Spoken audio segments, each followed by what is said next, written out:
Good evening and welcome to the Franchise Tag show. You said the fantasy show. Then what an awful start to the Franchise Tag podcast it is. I am your host, Freddie Hall, rattled by this weekend's NFL very clearly. A massive weekend. Welcome to Sky. Welcome to Johnny back on the show once again to talk about all of the divisional round playoff football. Lots of exciting things happened. I was in the casino for the Jags-Chiefs game. Just been telling the guys about it. A bit of a crazy night. Very good watching there. Lots of Jags and Chiefs fans. Lots of fun. And it really shows that the NFL UK are staying up to all hours to watch their teams battle it out to try and get to the AFC and NFC Championship. 2 teams will go to each and 2 teams are going to each. Johnny, a lot of things happened this weekend. I mean, it's been a crazy weekend of NFL football. We were saying beforehand, though, maybe not as exciting as the wildcard weekend was, though. Yeah, I think obviously we're down to the final stages now of the NFL season for 2022-23. It's getting to the nitty-gritty sort of thing. And I feel there was a little bit, of getting back to reality after all the excitement of the wild card round. We didn't particularly have the drama of weekends that have been and gone, but certainly we still had all the storylines. I mean, the way that the Bengals were able to dominate the Bills was certainly one of the talking points, not just from this weekend, but from the season. And as well, looking at, the Eagles, obviously, who had the bye week, looking very dominant as well against the Giants.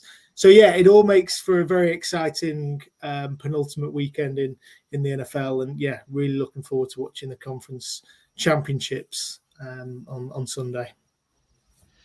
We've got 4 very exciting games to talk about. Sky, a lot of headlines, like we said, I suppose, from all these games. We might as well kick off with the Jags-Chiefs game first. The Chiefs beating the Jags 27-20. A very interesting game. And because I did watch the game, like I said, in the casino. However, drinks had been had. Maybe I wasn't concentrating as hard as I should have been at certain times. So I did watch the highlights just before we came on the show tonight. Highlights of this game. I mean, what did you take away from this Chiefs win and going on once again? The same story we're getting every year. Kansas City Chiefs in the AFC Championship. Yeah, 5th straight year. Really impressive. I don't know. As a Patriots fan, I always sort of laugh at them when they were like, how being regarded as the next dynasty. I think they need a second Super Bowl, to sort of back up this 5th straight AFC Championship. But the reason I reference the Patriots is because I've watched a few Chiefs games this year, but in the playoffs, you focus a lot more, right? And I think the identity of Isaiah Pacheco had a really good game and sort of using him in the running game. And it reminded me of when Sony Michel's first season, losing Brandon Cooks to the Rams. They lost Tyreek Hill, quickest weapon. And the offense is a lot more balanced now. Yes, Mahomes is relying on Kelsey, but he was still dominant, 2 touchdowns. And also, I think it was gutsy from him to come back out after, his ankle injury. I think some people have been a bit harsh and say he was putting it on. I don't think he was. Showed a lot of grit. So, yeah, I was impressed. I don't think players like him put it on. You'd have thought not. I mean, he's a serial winner, isn't he? He's a guy that always wants to be out on the field playing. The Chiefs made a spectacular interception to Trevor Lawrence, Johnny, towards the end of the game to sort of seal out the game. And I know at times the Chiefs really did look like they were dominating, but the scoreline, and I thought the way the Jags played, little bit unlucky not to see the Jacksonville Jaguars return to the AFC Championship. And is there positive signs moving ahead for Jacksonville? Yeah, absolutely. Jacksonville were well and truly in this game in the first half. And obviously with the Mahomes injury, that only, would have spurred them on to sort of think they had a real chance of getting back to the AFC Championship game. I mean, in the end, it was not fairly convincing, but the Chiefs were able to get over the line, and there wasn't really many doubts towards the end of the game that they were going to get there.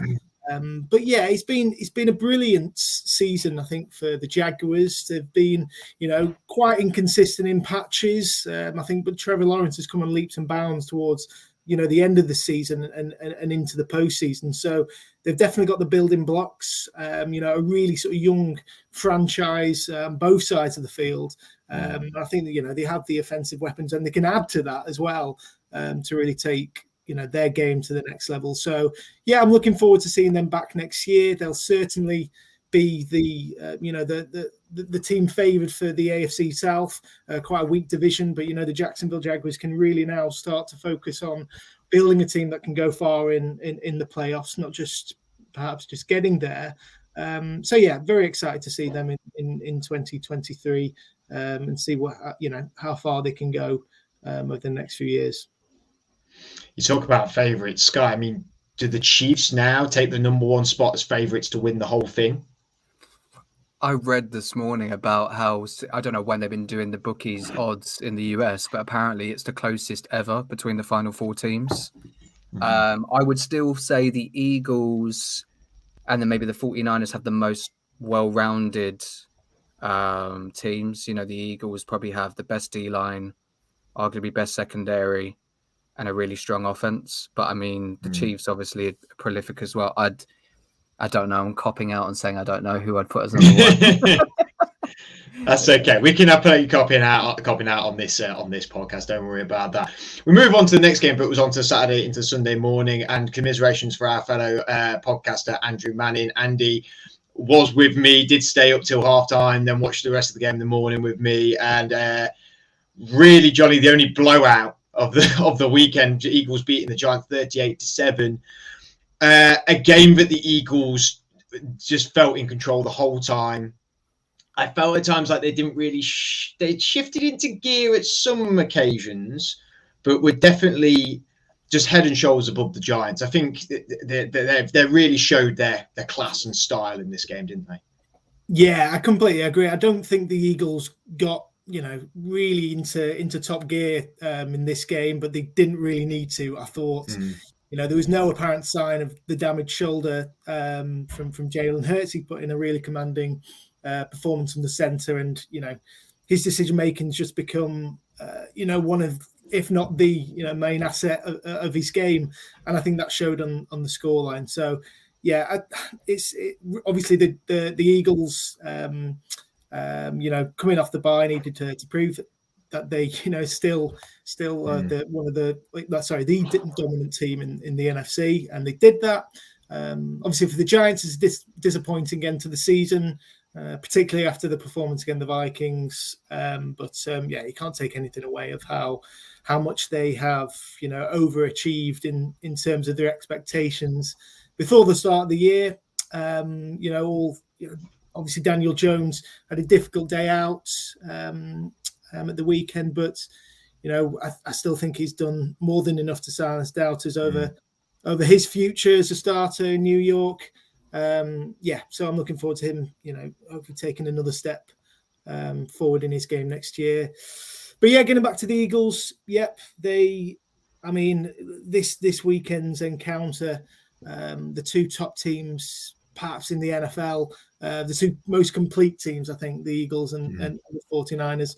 They're just littered with superstars. I think that's going to be, the real test, obviously, for Jalen Hurts and his team.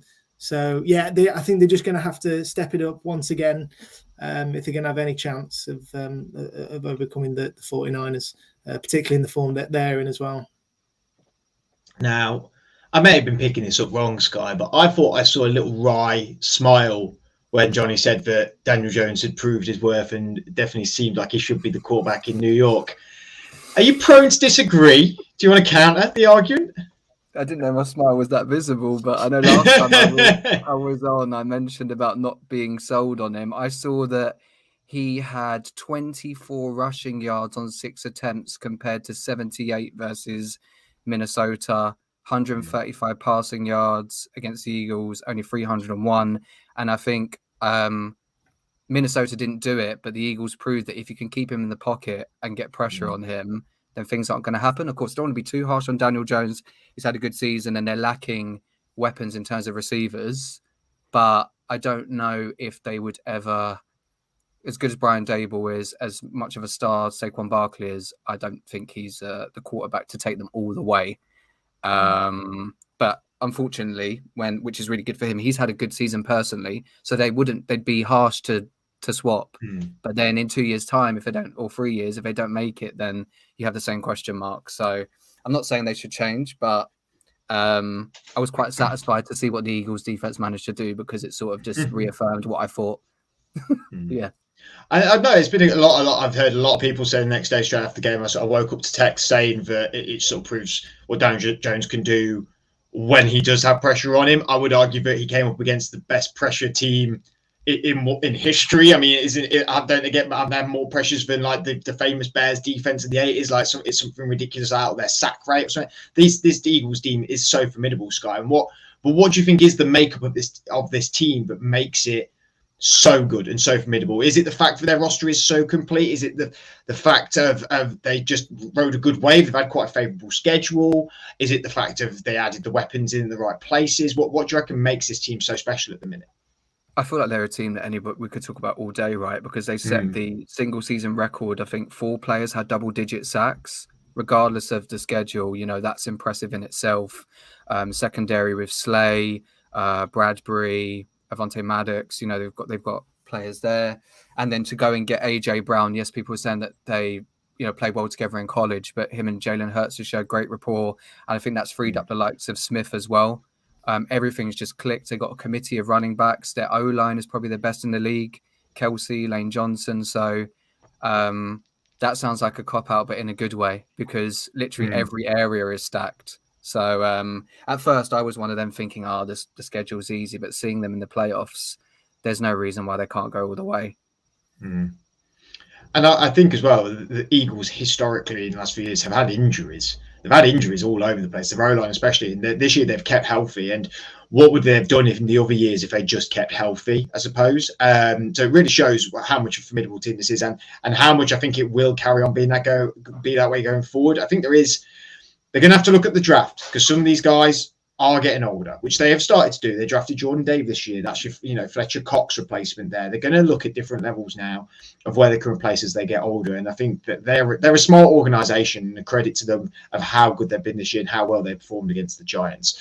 Move on to the first of the Sunday games. Bengals v the Bills. The Bengals winning 27-10 in what was a snowstorm of a match. I texted this to everybody before this game started. The Bills on a Sunday in a playoff game in the snow. This is NFL football, Johnny. This is what we want to see in the playoffs.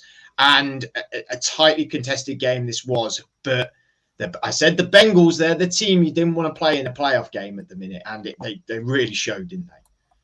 Yeah, absolutely. I mean, Joe Burrow was just so clinical in the first 2 quarters of that game, and that really just set the tone for the rest of the context. We had the whole surrounding storyline of this game, obviously, being the snow game, everyone hyped up for that sort of thing, but obviously, the Damar Hamlin, returning to the stadium.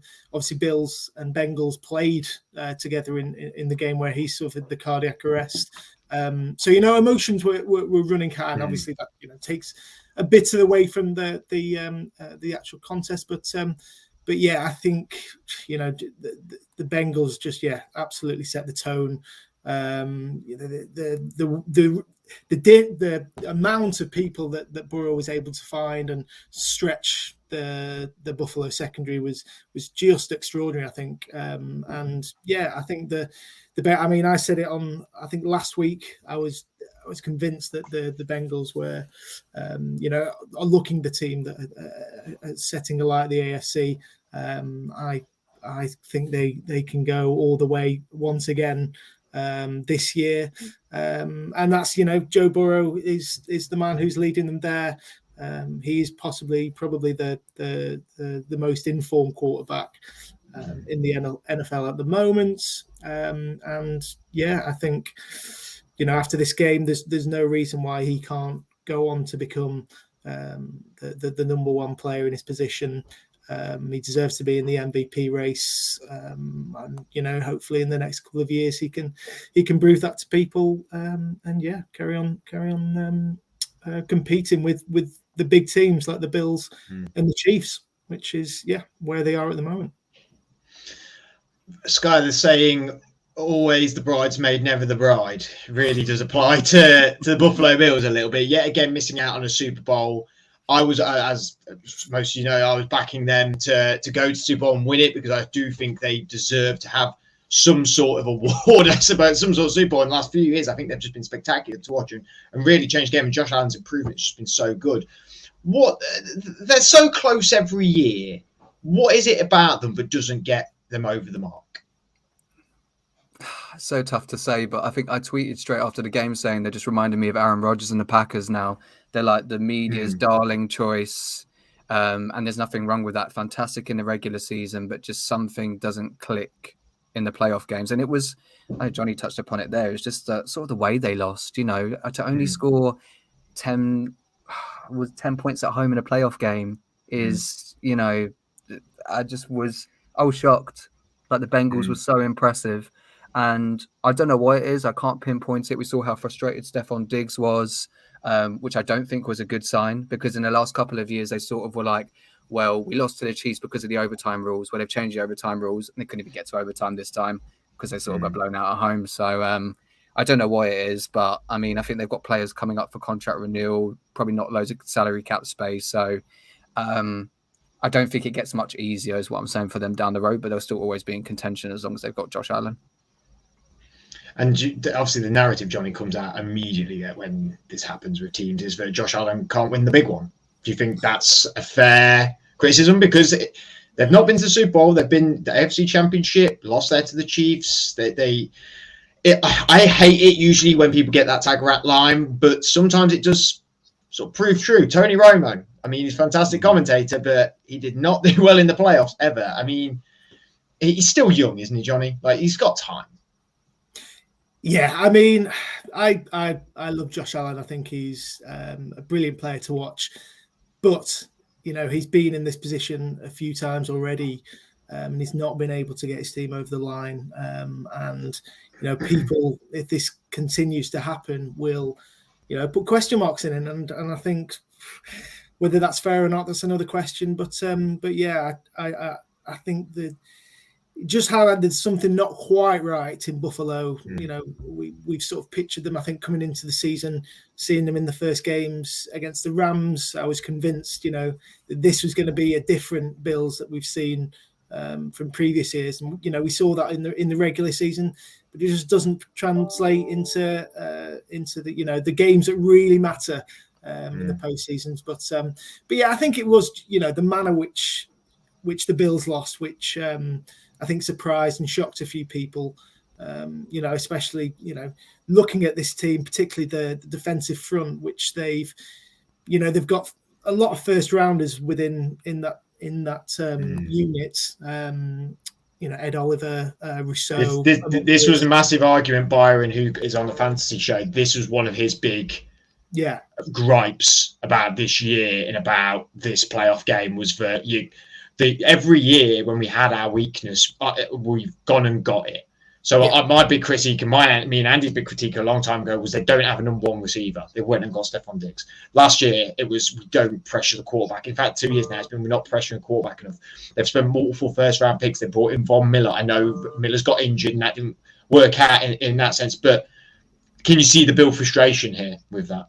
Absolutely, and particularly against a Bengals side who are playing their, almost backup offensive line. We know they've had trouble, and I think Burrow's only sacked once. I think that just summarised that there's something not quite right with whether that be recruitment wise or just the atmosphere and the build up of the roster. I think the Bills are still, without question, one of the premier teams in the AFC. Obviously, to get to the division round to one of the top 4 teams in the conference is a great achievement. But to get to that next level, to where the Chiefs and obviously the Bengals are now at, you have to have big playmakers for big moments, and unfortunately, those players, the first rounders, Josh Allen, Stephon Diggs, didn't turn up, unfortunately, when it mattered. It's been the tagline of all the playoffs so far on this podcast. Big players make big plays in big games. And if you don't do that, that's what's going to happen. Now, let's go on to the last game of Sunday. One that I'm particularly excited to talk to Sky about, because the San Francisco 49ers smashed the Dallas Cowboys 19-12. So maybe not a massive smash. But Sky, you backed this Cowboy team to the trenches. I'm going to give you your words, and I hope you're hungry because you're going to have to eat them, because the San Francisco 49ers are rolling onto the NFC Championship. How did you feel about the game? I know you said we spoke about it on Sunday. No, well, yesterday morning. I think you said I've sort of kept quite quiet on social media after I hyped the Cowboys up maybe a little bit too much. So what went wrong? What went wrong?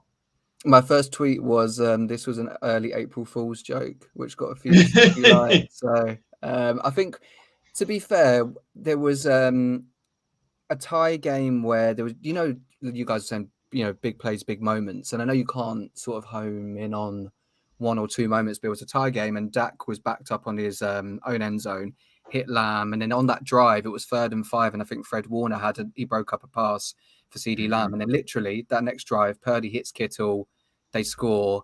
And it just changed the whole dynamic, because I think the Dallas defense did really well to contain McCaffrey. Eagles will take a lot of positives from that. But it was just the turnovers. And I thought that Dak had finally got over that with how he performed against Tampa Bay. But that's what ended up costing them. But like you said, same old Dallas, really. Shouldn't have backed them. Same old Dallas. We'll go on more about Dallas in a moment. But Johnny, the 49ers looking really great with all the weapons they have. Mr. Irrelevant. I mean, he wins the NFC Championship. He played 4 regular games in the regular season. He's going to be Rookie of the Year. He's going to be Offensive Rookie of the Year, surely. Yeah, another amazing day for the short and spectacular career of Brock Purdy. What a outstanding achievement for someone who, obviously with the tagline of Mr. Irrelevant, has been written off by so many people as an NFL quarterback. Fantastic. I mean, to look at some of the names that he has sort of emulated as eclipsed in terms of just getting to the conference championship, he'll take so much from, and there's no reason why he can't lead the 49ers all the way. I think, like you said, they've got so many weapons on both sides of the field. They are a very balanced team. I think we've seen that more and more as the season's gone on. And, coming up against an Eagles team who perhaps in the past have been a little bit vulnerable against the run with players like Christian McCaffrey and Elijah Mitchell, who, as Sky mentioned, were quite quiet in the games against the Cowboys. They can really step it up. And, it's going to be such an exciting game, I think, between the 49ers and the Eagles. Two teams with an enormous amount of talent across all areas. What a storyline. We'll see how that goes on. Sky, if the 49ers win this, in what world do we not see Brock Purdy being the starting quarterback next year? Because when me, Adam, and Andrew met up on Saturday, this is when we discussed over dinner, is Brock Purdy goes and wins the Super Bowl. In what world can you drop him for Trey Lance next year? Because let's face it, Garoppolo's gone. We know they tried to ship Garoppolo this year, got the injury early to Lance, and we're like, well, we'll keep Garoppolo because we're going to have to now. And then obviously he gets injured, so Purdy comes in, oh, great, okay, here we go. And then Purdy's done so well, clicked really well in this offense as well. I mean, he deserves this starting job, surely, now. Yeah, he does. I mean, since becoming a starter already, they've went up from an average of 23.5 points per game to 34.8. So that's since week 14, which is insane. I guess the only argument that you see a lot of analysts saying is, this is not Purdy's in general. Like, remember even when Mahomes had his first start on the end of whichever season it was, it's like, there's not enough tape on him. But I feel like Shanahan's made almost like a quarterback-proof offense. So if Purdy's playing so well in it, then why would he not have a job? But if they win it, I guess it would be like when Brady won his first Super Bowl, right? They were saying, would Bledsoe take back over? I think no, you have to go with the guy who's taking you all the way. So definitely, if they do go all the way, then Mr. Irrelevant will be relevant for the foreseeable future. Well, but the argument also flips with Trey Lance, surely, doesn't it, as well? Because we don't have enough tape on Trey Lance. And we certainly don't know. I don't know Brock Purdy's college career. Maybe we need Andrew here to sort of verify that. But he's probably got more tape in college than Trey Lance has, because Trey was only a one-year starter for North Dakota in a weak division, incredibly weak division. They go up to 3 to go and get him, and he's not played 10 games. He's not played 5 games in the NFL yet. I mean, this is really tough for Trey. I mean, it's tough for Trey Lance because he's had a very unfortunate injuries. But as a 49ers fan, Sky, like what sort of how could you then justify putting Lance in? Because it does work both ways with this tape. I don't think you can justify it. Johnny probably agrees, but it's tough to do so. Like you said, he's barely played any games, coming off a horrific injury, and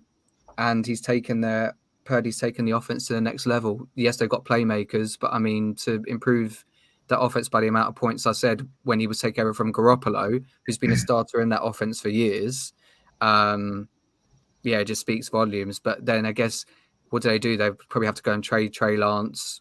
Who's going to want him coming up? People will want him, but coming off of his injury, it'll be at a discounted price. So they've got a big offseason coming up. I think even if they fall short to the Eagles or in the Super Bowl, there's still big question marks over that position in San Francisco. Yeah, or Purdy gets absolutely Nick Foles out of it, maybe. But yeah. Go on, Johnny. I completely agree with Scott. I think, even if Brock Purdy isn't the starting quarterback in San Francisco next year, it definitely won't be Trey Lance. I can see them, if they do fall short against the Eagles or in the Super Bowl, if you advance, and there is a decision to change the quarterback position, they'll be bringing in a veteran. They're in very win now situation, and obviously Lance coming off the his terrible injury from I think it was week 2 of the season. Yeah, it's difficult. That's the NFL. That's life, unfortunately. It's a difficult road to recovery for Lance, and seeing where he fits in is very unknown. But obviously for Purdy, he will be basking in this success and doing everything he can to put himself in the best position to lead this 49ers franchise for many years to come. And now, Johnny, the criticism goes to Dak immediately. I mean, I've seen already jersey burning, jersey throwing in a bit like, I ain't all about that. I hate all that sort of crap out there. Like, but the question does have to be asked about Dak, because they paid him late and then they paid him a lot because they didn't get it sorted. He was a 4th round pick. He came in and did fantastic in that year that Tony Romo went injured, and he's not really pushed that needle again to that height, I suppose. They won 12 games this year. Yeah. Do I remember any of the Big 12 wins? No. The thing was that exciting, I think, about Dallas this year. And when you're looking around the quarterbacks now that are in that, even in this, in the here, outside of Daniel Jones, and I could argue Daniel Jones can be better. He was certainly better in the wild card. With Trevor Lawrence. Trevor Lawrence is better. Patrick Mahomes, he's better. Jalen Hurts, he's better. Joe Burrow, Josh Allen, way better. Brock Purdy, okay, we can argue to and fro about that. He hasn't had a proven career, but he's probably one of the worst quarterbacks in this playoff run, and he shouldn't be on that level now, right? Yeah, it's a really disappointing one. I think Sky mentioned I think his play on the weekend, the interceptions. He could have had many more. I think from throws that just went away, and I think that's become too much of a focus point on Dak's game, and it can't be. It's difficult because the most exciting part for me, not even a Cowboys fan, of the Cowboys this year was when Cooper Rush was under center, where they had that nice run. May not be a better quarterback than Dak, but Dak's certainly not hit the heights that the Cowboys need to excel and push on to really challenge for the Super Bowl.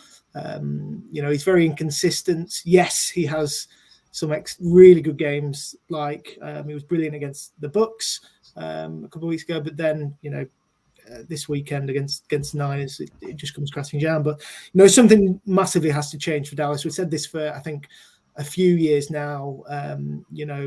They have players there that obviously earning a lot of money and too much money, frankly, for the return that Dallas gets back in them. So yeah, I think something does have to change, whether that be the coaching staff, because some of the don't want to get too much into the final play of the game against the Niners. What on earth was that with Zeke on the center, and the play just getting blown up with 2 seconds to spare.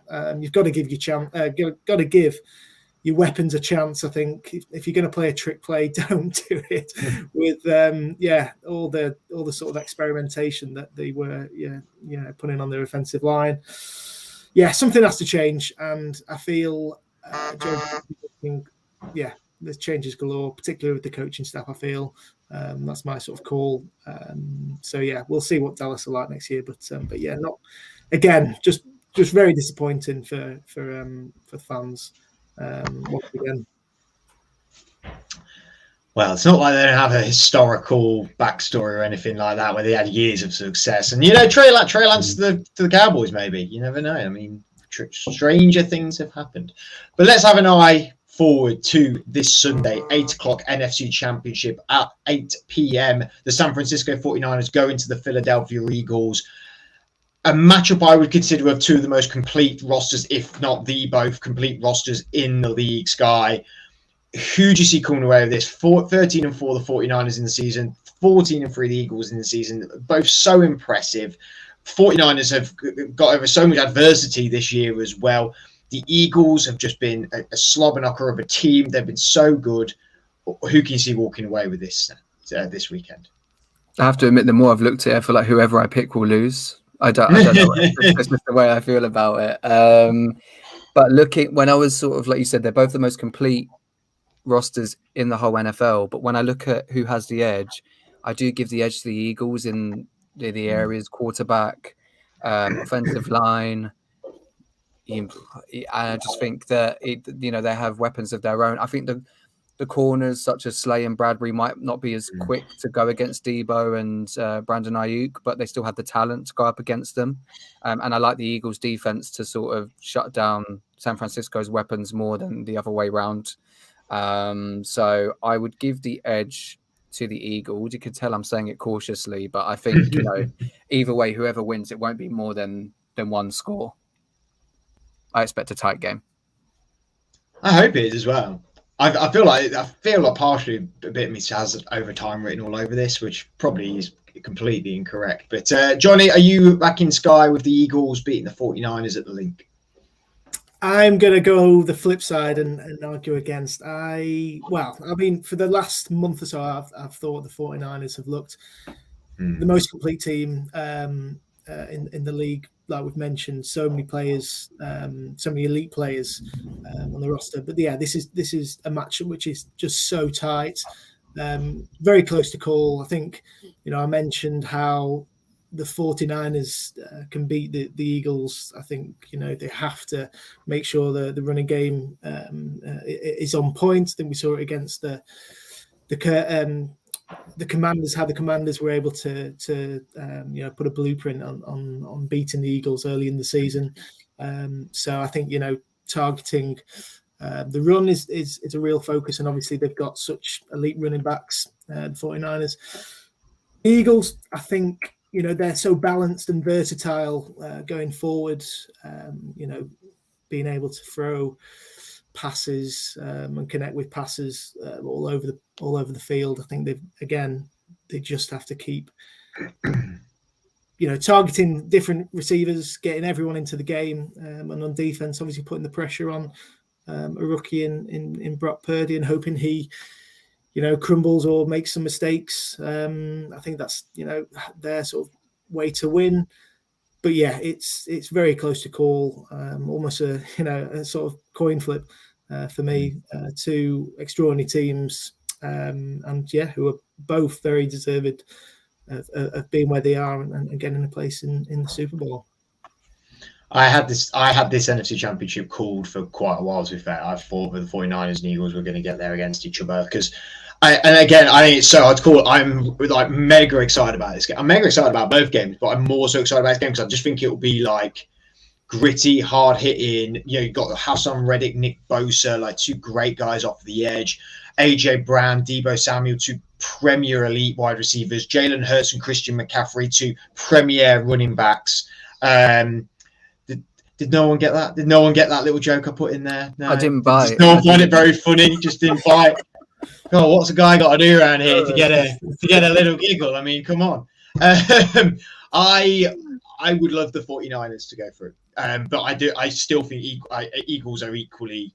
I don't mind whoever goes through. I'll back the 49ers because I like the 49ers. These are two historic franchises. The 49ers have been there in recent times and didn't quite make it. And I really love the dude on TikTok as well. That guy, the dad with the glasses. You seen him, the Hispanic dad? He's on he goes out to the 49ers games and he loses marbles. He's great. He's hilarious. And I want that for him. And also, though I love Gareth, he could do with knock it down a peg or two sometimes. He's a Liverpool fan. He's an Eagles fan. He thinks they're great. What can I say?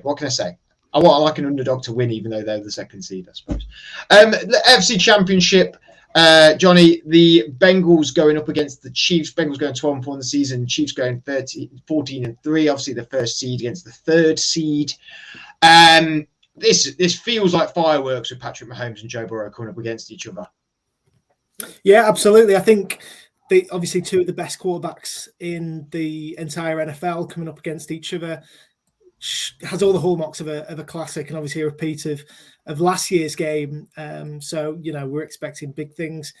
A lot obviously depends on how fit Patrick Mahomes is. All signs seem positive that first and foremost he will play, but he's able to play at the level that he is. Because if not, then I can't see anything other than a Bengals victory. I think from looking at the betting sort of previews, Bengals just about edge this one on the preview. So yeah, I think if Kansas City wants to get back to the Super Bowl, and they're going to have to, Mahomes is going to have to be on laser sharp, as I expect Burrow will be. Both of their sort of skill position players are fantastic, and they're going to have to stay in the game for as long as possible. But yeah, I think the Bengals D has come up once again when the teams most needed it. We saw obviously against the Bills, but yeah, I think this one is again has all the hallmarks of a classic. And yeah, I think I'm going to go with the Bengals, like I've said. But anything could happen, and yeah, that's why we love the NFL. But yeah, it's all big plays from big players. That's what counts. That's definitely what counts. In the last few years, Sky, you have to admit, Joe Burrow has been walking around with one heavy pocket because the Chiefs have been living in that pocket since he's come in the league. He has such a good record against the Chiefs. Do you think he can overcome that again at Arrowhead? Yeah, I feel like they have a very, very good chance. We know how good the Bengals are against the Chiefs and how well Burrow's played. And, as Johnny's basically said, when the lights are bright, Joe Burrow, Chase, they all turn up, right? I just feel like this gives this game, though, the same with who I want to be in the Super Bowl, just to throw out those, the 49ers and the Bengals. But that's why I've been going with my head. And I think it will be the Eagles v. the Chiefs. And the reason I say the Chiefs is because I get that feeling, when San Francisco made the NFC title game last year and they were like, the Rams can't beat them. It was just saying the Rams can't win, the Rams can't win. But they're still two evenly matched teams. I just feel like the Chiefs are due a win against them. Burrow's only been sacked twice in the last two games against the Chiefs. So, of course, they need to get that pressure on him to sort of impact the game. But I know I said at the start of the show, I think Pacheco is going to be the difference maker if he can have another big game. Even in those 3 losses since Burrow's been there, Chiefs have had running backs rush for over 100 yards. So they can get a big game out of him in particular. He runs hard, he runs well. Then I think that could be the difference. The only issue is the Bengals coordinator, Anarumo. I mean, in that last championship game, I think at halftime, they went to 3 up front on the defense and dropped another man into coverage. And it just gave Mahomes so much headache. So if he throws another spanner in the works, then there's no reason to say Cincinnati can't win. But I'm going to say Chiefs just about. But I don't mind being wrong on that because I kind of want the Bengals to go the way. Yeah, I don't mind being wrong on this either. Like, I'd like the Bengals to win it just because I really enjoy their style of play, and I think they're so exciting. And I like it. And Joe Burrow win the Super Bowl ring would be pretty cool, right? Like, we've seen Pat Mahomes win the Super Bowl. It'd be good. Like, and also the FC North. I know we're rivals, but part of me wants them. You know, if we play, you know, you got the Super Bowl winner in your division. It's competitive, and it means it's a decent division to be in. So I just like to see Joe Burrow win a ring because I think it'd be really cool. And plus also as well, Zach Taylor in his first year won like 2 games, didn't he? And he got absolutely rinsed. And I did as well. I rinsed him as well. Everybody did. And to look at how he's turned his team around with Joe Burrow and the picks they've made and the moves they've made, the coordinators they've brought in, they've just really turned this franchise around. And they deserve it. They deserve to prove all the people that the naysayers against him wrong and to go and win it. And the Chiefs will be back. You know, like the Chiefs and Bengals. I feel like this is going to be an NFC Championship game we're going to think about on most years. I'm sure it'll be what everyone will predict next season. It'll be the Chiefs Bengals again. So it'll be a really fun game. Just to remind you that it's Sunday night, 8 o'clock, 49ers against the Eagles. And then Sunday night, again, 11:30, the Bengals against the Chiefs. So Bengals fans, Chiefs fans, I hope you booked Monday off work because it could well be a late one if it goes into overtime. Lots of really exciting things coming from the Franchise Tag podcast in the next few weeks. You've also got Johnny at Off Grid NFL as well. You've got some fantastic articles over there. Make sure you go check them out. They're all coming out most days from what I believe. And also stuff coming from the Franchise Tag podcast. We've got articles and we've got loads going on. And we're not going to finish after the Super Bowl. We've got stuff going on after the Super Bowl. Lots of exciting times ahead. Make sure you like and subscribe. Until then, enjoy the AFC Championship. Enjoy the NFC Championship. And we'll see you all to talk next about the Super Bowl.